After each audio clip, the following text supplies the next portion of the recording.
Welcome student, मैं Rahul Jain, physics lecturer from Kuchaman city से। आज अपन एक ऐसे टॉपिक के बारे में चर्चा करेंगे जो कि बच्चों का सबसे ज्यादा रहता है प्रॉब्लम, वो है आपका जनरल साइंस। जनरल साइंस में वैसे तो फिजिक्स, केमिस्ट्री और बायो तीनों का इंक्लूड रहता है, इसलिए मैं बायो को तो नहीं लूंगा, लेकिन फिजिक्स और केमिस्ट्री के ज्यादातर आपके टॉपिक और विथ क्वेश्चन मैं आपको अच्छे से समझाने की क्या करूंगा, कोशिश करूंगा। ये जो क्वेश्चन सीरीज रहेगी वो आपके आने वाले स्टेट लेवल के एग्जाम हो, चाहे सेंटर लेवल के एग्जाम हो या अपने डिफेंस वाले एग्जाम हो, उन सभी के लिए क्या रहेगा, इंपॉर्टेंट रहेगा। तो मैं कुछ टॉपिक फिजिक्स के, कुछ केमिस्ट्री के आपको पॉइंट टू पॉइंट क्या कराऊंगा, सोल्व कराऊंगा। ध्यान रखना, ज्यादातर बच्चे क्या होता है, जनरल साइंस को डीपली नहीं पढ़ते हैं और ऊपर ऊपर से पढ़ लेते हैं। मैं भी ये कहूंगा कि ऊपर ऊपर से पढ़े, लेकिन जो पढ़े वो समझे तो सब। ज्यादातर बच्चे क्या होता है, जनरल साइंस का मतलब क्या होता है, एक ऐसी विज्ञान जो अपने दैनिक और अपने आसपास घटती हो उसके बारे में समझे। उसको डीपली समझने की जरूरत नहीं, वो एक साइंस का बच्चा पढ़ेगा। लेकिन अदर बच्चे जो कॉमर्स के रिलेटेड है, आर्ट्स के रिलेटेड है, या जिनका बैकग्राउंड साइंस से है ही नहीं, वो बच्चे क्या करें, वो उनको वो चीजें पढ़ना है जिससे अपन इसको दैनिक जीवन में यूज कर सके। मतलब कॉम्पिटिटिव एग्जाम आपको साइंस इसलिए पढ़वाता है ताकि आप उस साइंस का मतलब समझे। साइंस का बच्चा भी इसमें गड़बड़ कर देता है, वो भी उतना क्लियर नहीं कर पाता। तो आज मेरे साथ इसका मतलब समझिए और साथ ही उस टॉपिक को क्लियर कीजिए जो आपको आने वाले एग्जाम में क्या करेगा, प्रॉब्लम्स दूर करेगा। तो आज का इस टॉपिक रहेगा वो फिजिक्स से रिलेटेड है, वो है जनरल फिजिक्स, और उसी में अपन बात करते हैं सबसे पहले सैटेलाइट की। सैटेलाइट को लेकर कई बच्चों के पास क्या रहता है, कई प्रकार के आंसर्स रहते हैं। मतलब क्लियर आंसर नहीं होता, आंसर जरूर रहता है, लेकिन वो उनको ये नहीं पता क्या चीज का आंसर है। कैसे, बात करते हैं आज की इस टॉपिक में। सबसे पहले मैं आपको थोड़ा सा इंट्रोड्यूस कराता हूं अर्थ के बारे में। जो पृथ्वी है वो क्या है। पृथ्वी जो होता है ना, देखो वो थोड़ा सा जो शेप होता है ना, वो अंडाकार आकृति का है। मैं फिलहाल उसको एक राउंड शेप में ही बनाया हूं, तो आप उसको थोड़ा सा समझे, क्योंकि जो अंडाकार आकृति बनाएंगे तो थोड़ा सा समझने में दिक्कत प्रॉब्लम करेगा। तो मैंने इसको राउंड शेप में ले लिया, ठीक है, सर्किल के रूप में। तो ये जो पृथ्वी है, तो पृथ्वी क्या होती है, उसकी सिक्योरिटी के लिए, उसकी सुरक्षा के लिए अपन सैटेलाइट क्या करते हैं, लॉन्च करते हैं। और भी कई कारण है सैटेलाइट को लॉन्च करने का, वो भी आप अपन क्या करेंगे, चर्चा करेंगे।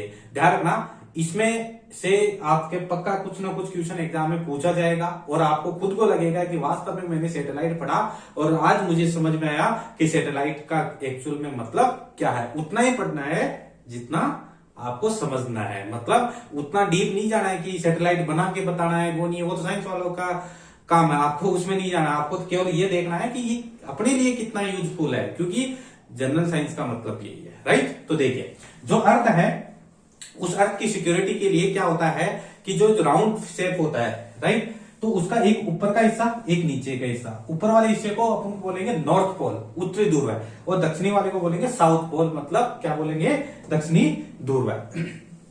अब क्या करेंगे, ये दोनों जो पोल हैं, समझना, एक उत्तरी और एक दक्षिणी, तो ये जो पोल है इसकी सिक्योरिटी के लिए क्या लगाए गए, 2 सैटेलाइट लॉन्च किए गए। वैसे आज की तारीख में बहुत सारे ज्यादा, मतलब बहुत मात्रा में ये सैटेलाइट पीएसएलवी के माध्यम से छोड़े जा चुके हैं, लेकिन फिलहाल मेरी समझने की कोशिश करना कि ये चीज मैं बता क्या रहा हूं, वो समझने की कोशिश करना। इस वाले, देखो मेरी बात समझना, जैसे मान लीजिए मेरे पास में एक गेंद है, उस गेंद की फुल सिक्योरिटी करनी है, तो आप इधर एक आदमी खड़ा कर दिया तो वो किधर नजर रखेगा, इधर, ठीक है। एक इधर कर दिया तो इधर नजर, एक इधर तो इधर नजर, एक पीछे तो पीछे। लेकिन टॉप और बॉटम दोनों चीजें ये नजर में नहीं रहेगा। तो इस टॉप और बॉटम के अपन क्या करने, सिक्योरिटी के लिए विशेष प्रकार की सैटेलाइट काम में लेते हैं, जो कि पोल की सिक्योरिटी करता है। और इसको देखो नाम में लिखा हुआ है पोलर। पोल के राउंड क्या करते हैं, ये चक्कर करते हैं, मतलब पोल के चारों तरफ क्या करते हैं, चक्कर लगाते हैं। तो देखो ध्रुव के चारों ओर चक्कर लगाते हैं, इसलिए इसका नाम क्या पड़ा, ध्रुवीय या पोलर सैटेलाइट के नाम से जाना जाता है। अब एक चीज समझना, गड़बड़ कहां होती है वो समझना, जहां बच्चे गड़बड़ कर देते हैं। ये जो रेंज होती है, ये पृथ्वी के जस्ट नजदीक से होकर गुजरने वाले उपग्रह होते हैं, ज्यादा दूरी पर नहीं होते। तो जो सरफेस होती है, मैं इसको देखो, ये जो है अपना अर्थ है, राइट, इसको ये सरफेस मान लिया, तो इस सरफेस से ये कितनी हाइट पर होते हैं, अप्रोक्सीमेट आपको याद रखना है, ये आपका 512 मतलब 512 किलोमीटर की रेंज के ऊपर क्या कर दिया जाता है, इसको छोड़ दिया जाता है। तो ये क्या करते हैं, इसके चारों तरफ क्या करते हैं, उसकी नॉर्थ और साउथ पोल की क्या करते हैं, सुरक्षा करते हैं। ये चीज है इक्वेटर मतलब भूमध्य रेखा, ये वाली लाइन क्या होती है, भूमध्य रेखा। तो ये अलग चीज है, इसकी सिक्योरिटी के लिए अपन देखेंगे। पहले ये चीज देखिए, ये क्या है, तो ये टोटल कितनी रेंज है बताओ, 512। तो एग्जाम में पूछा जाता है कि जो उपग्रह होती है उनकी ऊंचाई कितनी होती है, कितनी ऊंचाई पे छोड़े जाते हैं, तो बच्चों को एक ही रटा हुआ है 36,000 किलोमीटर। तो ये 512 कहां से आ गए, तो 36,000 के आते हैं, तो उसकी भी चर्चा करेंगे, क्योंकि 36,000 कुछ और होता है। देखिए इधर वाला सैटेलाइट की बात करेंगे, ये वाला फिलहाल इसको देखिए। अब 512 तो ध्यान रखना सतह से है, अगर केंद्र से बात करें तो बताइए ये पृथ्वी की क्या है, ये पृथ्वी की त्रिज्या है, और वो कितना होता है बताओ, 6400 किलोमीटर। समझने की कोशिश करना, कितनी होती है, 6400 किलोमीटर। अगर मैं 6400 किलोमीटर में 512 को ऐड कर दूं, 6400 किलोमीटर में 512 को ऐड कर दूं, तो 6912 किलोमीटर हो गया, अप्रोक्सीमेट 7000 किलोमीटर की रेंज होगी। तो केंद्र से ऊंचाई पूछे तो कितना बताना है, ध्यान रखना कौन से वाले के, पोलर सैटेलाइट का, ध्रुवीय उपग्रहों की, तो वो कितनी हो गई, लगभग 7000 किलोमीटर, ठीक है। और सतह से पूछे तो कितना बताना है, 512, और पृथ्वी के जस्ट नजदीक से होकर क्या करते हैं, ये गुजरते हैं। एक चीज और ध्यान रखना, इनकी डायरेक्शन जरूर पूछी जाती है। क्या पूछी जाती है, डायरेक्शन मतलब दिशा। तो दिशा क्या होती है, ऑप्शन में अलग से अलग आता है, तो वो थोड़ा सा ध्यान रखना। इनकी जो दिशा होती है उत्तर से किधर होती है, दक्षिणी। इस प्रकार से वो क्या करते हैं, उसके चारों तरफ क्या करते हैं, सिक्योरिटी करते हैं।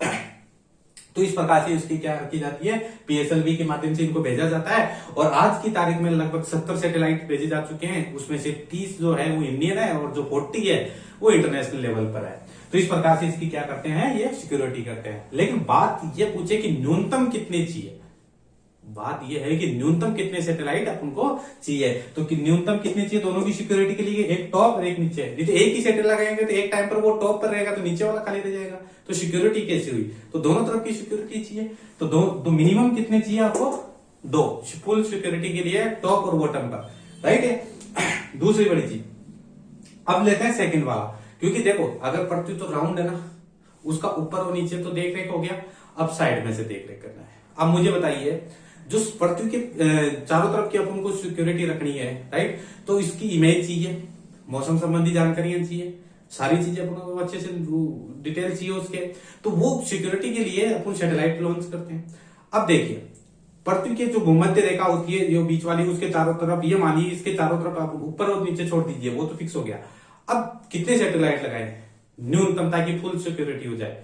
वैसे तो अपन देखो एक इधर 2 3 और 4 लगा देंगे तो सिक्योरिटी हो जाएगी, कोई दिक्कत नहीं। 4 से ज्यादा लगाओ कोई दिक्कत नहीं। लेकिन आपसे जब न्यूनतम पूछे कितना, तब कितने सैटेलाइट की आवश्यकता होगी, तो आप मुझे बताइए 1 और 2 से काम चल जाएगा क्या, नहीं चलेगा। कितने लगाने पड़ेंगे, मिनिमम 3 कैसे, ट्राइंगल पर, त्रिभुज के जैसे 120 120 डिग्री के एंगल पर तीनों को रखा जाएगा। तो तीनों क्या हो जाएगा, एक वहां एक यहाँ एक का, तो वो तीनों क्या करेंगे, उस पृथ्वी की क्या कर लेंगे, सुरक्षा कर लेंगे।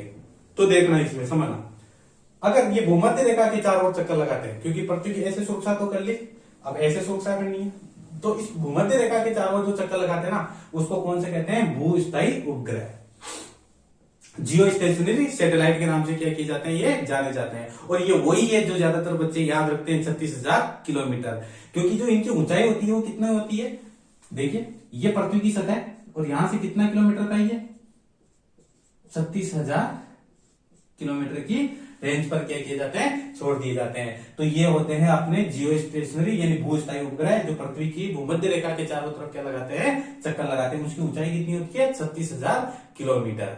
अब देखिए बच्चे कहां फंसते हैं, बात तो वो है ना, उनको समझना है कि वो पहले तो ये क्लियर नहीं कर पाते कि ये पूछ रहा है या ये पूछ रहा है, पहले तो यहां फंस जाते हैं। नंबर 2, वो ये नहीं पढ़ पाते हैं कि वो ऊंचाई पूछ रहा है, तो ऊंचाई यहां से पूछ रहा है, यहां से पूछ रहा है, ये सेंटर है पृथ्वी का। अगर पृथ्वी की सतह से पूछे तो बताओ कितना, 36,000 किलोमीटर। अगर यानी सतह से पूछे तो ये, और सेंटर से पूछे तो क्या बताना है, बताओ। इसकी रेडियस को ऐड करना पड़ेगा, नहीं करना पड़ेगा। तो 36,000 में रेडियस कितना है, 6400 किलोमीटर। जब 36,000 में 6400 को ऐड कर देंगे, लगभग 42,000 हो जाएगा, लगभग 42,000 किलोमीटर की रेंज हो जाएगी। तो क्वेश्चन को अच्छे से पढ़ना, बार बार पूछा जाता है भूस्थायी उपग्रह की पृथ्वी के केंद्र से ऊंचाई कितनी होती है, तो बच्चों को रटा हुआ होता है और क्या लिख देते हैं, 36,000। ऐसा नहीं करना आपको, ठीक है। केंद्र से पूछे तो 42,000, सतह से पूछे तो 36,000। कौन सा उपग्रह पूछ रहा है, भूस्थायी या फिर उपग्रह, इसका भी आपको ध्यान रखना है। ये 36,000 पे है तो ये कितने पर है, 512 किलोमीटर पे है। अगली बात पर आते हैं। अब इसका नाम भूस्थाई क्यों रखा गया वो देखिए। अपने घर में डीटीएच है कि नहीं, जो छतरी होती है वो इसी की बदौलत चलती है।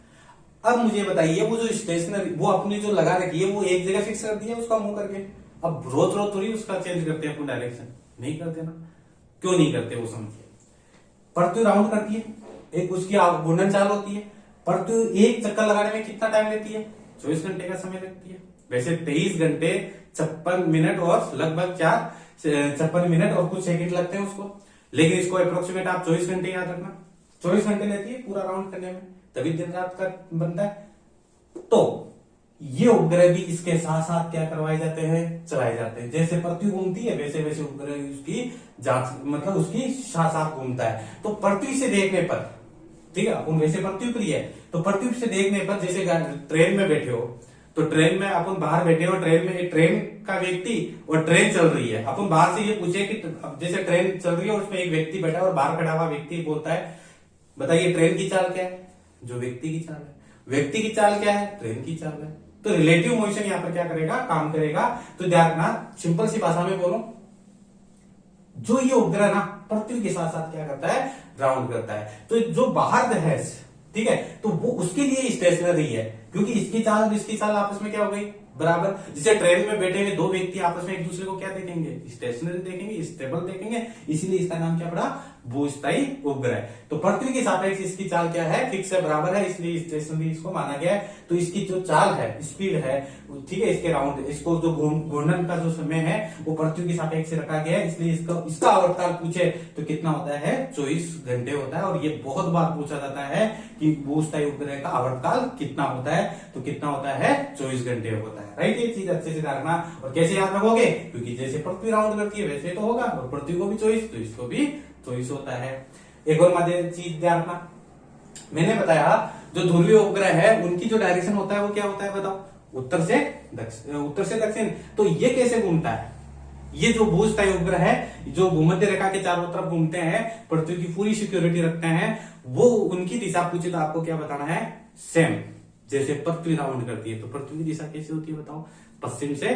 पृथ्वी कैसे राउंड करती है, पश्चिम से पूर्व की ओर। तो उसी प्रकार से ये उपग्रह राउंड करते हैं। तो अगर आपसे पूछे भूस्थायी उपग्रह की दिशा क्या होती है, तो आपको बताना है पश्चिम से किधर की ओर, पूर्व की ओर। और ऐसा कैसा पृथ्वी करती है। राइट है, यहां से कुछ ना कुछ क्वेश्चन आपसे एग्जाम में पूछा जाएगा, चाहे वो कोई भी कॉम्पिटेटिव एग्जाम हो। ध्यान रखना, किसी न किसी भाषा में वो आपसे पूछ लेगा इसमें क्वेश्चन को। ध्यान रखना, उपग्रह एक टाइप के नहीं है, दो है, भूस्थायी और एक ध्रुवीय। राइट, इन दोनों को आप अच्छे से दिमाग में बैठा लेना। अब बात करते हैं इनके बाद में दूसरी इंपॉर्टेंट चीज है क्या, देखिए ग्रेविटी को लेकर। ये जो पोल है इसको अपन क्या कहते हैं, जो पोल है वो नॉर्थ पोल है, मतलब उत्तरी ध्रुव है, और ये दक्षिणी है। और ये होता है भूमध्य रेखा, ये जो लाइन है ना ये भूमध्य रेखा है, इक्वेटर है। तो इस भूमध्य रेखा पर और इस पर आपसे जी का मान पूछा जाता है। तो ध्यान रखना, जी ध्रुवों पर कितना होता है, 9.8। कितना होता है, सब बच्चों को पता रहता है 9.8। वो इजीली कैलकुलेशन करने के लिए 10 रख लेते हैं, 10 मीटर पर सेकेंड। इसको एग्जाम कॉम्पिटेटिव में क्या पूछा जाता है, वो अलग अलग लैंग्वेज में पूछ लेता है। सेंटीमीटर आपसे फीट में पूछ दिया तो कितना होता है, 32.17 होता है एग्जैक्ट। आपको अप्रोक्सीमेट याद रखना है, 32 फीट पर सेकंड स्क्वायर। राइट, ये आपको अच्छे से दिमाग में करना है। अगर आपको सेंटीमीटर में पूछे तो 980 सेंटीमीटर पर सेकंड स्क्वायर होता है। तो सेंटीमीटर वाला तो नॉर्मल है, लेकिन आपको ये फीट वाला बड़ा ध्यान रखना है। और हाँ, जो दूरों पे होता है वही सतह होती है, क्योंकि ये बताओ ये पॉइंट सतह का है नहीं है। तो पृथ्वी की सतह पर पूछे तो भी कितना है, 9.8 मीटर पर सेकंड स्क्वायर है। अब बात करते हैं भूमध्य पर, इक्वेटर पर। तो भूमध्य रेखा पर क्या होता है, यही वैल्यू रहती है, लेकिन हल्का सा कम रहता है, 9.7 मीटर पर सेकंड स्क्वायर। इसलिए यहां से फिर क्वेश्चन पूछता है, बताइए कि पोल पर ज्यादा होता है या इक्वेटर पर ज्यादा होता है, मतलब ध्रुवों पे जी का मान ज्यादा होता है या भूमध्य रेखा पर ज्यादा होता है। तो बताइए कहां ज्यादा होता है, ध्रुवों पर। देखिए यहाँ 9.8 और यहाँ 9.7 है, तो कुछ ना कुछ क्या है उसमें फर्क है। लेकिन बात ज्यादा की आती है तो बताओ ज्यादा किस जगह पर होगा, ध्रुवों पर ज्यादा। तो जी की वैल्यू कहां ज्यादा होगी बताओ, जी ध्रुव इज ग्रेटर देन जी भूमध्य। राइट, तो ध्रुवों पर जी का मान भूमध्य से क्या होता है, ज्यादा होता है। और इसी का फायदा इसी को आपको याद रखना है। इसी से एक चीज याद रखना है कि जो सतह पर होता है, जो जी का मान सतह पर होता है वही ध्रुवों पर माना जाता है। और एक चीज, पूरी पृथ्वी पर एक जगह ऐसा होता है जहां पर जी का मान शून्य होता है, वो है उसका सेंट्रल मतलब केंद्र पे जी का मान क्या होता है, शून्य होता है।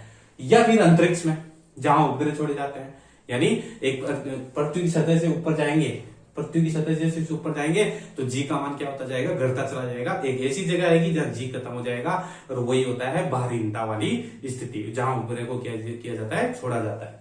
राइट। बात करें, ये देखिए इधर मैंने अभी कहा ध्रुवों पर सबसे ज्यादा होता है और भूमध्य पर कम होता है। क्वेश्चन क्या पूछेगा, क्वेश्चन को समझने की कोशिश करना। कॉम्पिटिटिव एग्जाम क्वेश्चन को भाषा में बदलेगा, लैंग्वेज में ऐसे देगा कि आप कंफ्यूज ना हो, तो थोड़ा सा समझना क्या कहना चाहता हूं मैं। यहां से अगर वो आपसे कहेगा कि कोई व्यक्ति ध्रुवों से चलकर, ये ध्रुव है ये भूमध्य, ध्रुवों से चलकर भूमध्य की ओर आता है, ध्रुवों से चलकर भूमध्य की ओर आता है, तो बताओ गुरुत्वीय त्वरण के मान पे क्या प्रभाव पड़ेगा, क्या होगा, ध्रुवों पे ज्यादा होता है, भूमध्य पे कम होता है। अब बताइए, वो ध्रुवों से भूमध्य आएगा तो क्या होगा, ध्रुवों से भूमध्य आएगा तो क्या होगा, कम। या फिर आपसे पूछे भूमध्य से ध्रुव है तो अब क्या होगा, ज्यादा होगा। तो क्लियर चीज है। अब मुझे बताइए भार क्या चीज होता है, किसी व्यक्ति का भार क्या होता है, mg होता नहीं होता, भार होता है W बराबर mg। मतलब m तो किसी का फिक्स होता है। एक चीज और बेटा लेना, जो अपन केजी में मापते हैं, व्यक्ति का वजन या किसी वस्तु का वजन, वो पृथ्वी पे भी वही रहता है। बात मास की कर रहा हूं एम की, वो पृथ्वी पे भी वही रहता है, और अन्य जो सैटेलाइट है उन पर भी, या फिर जैसे अपन चंद्रमा की बात करें तो वहां पर भी वही रहता है। लेकिन भार बदल जाता है, क्योंकि भार में जी आ जाता है, और भार का जो फॉर्मूला होता है ना, वो क्या होता है, डब्ल्यू बराबर mg होता है। तो बताइए जी कहां ज्यादा है, ध्रुवों पर।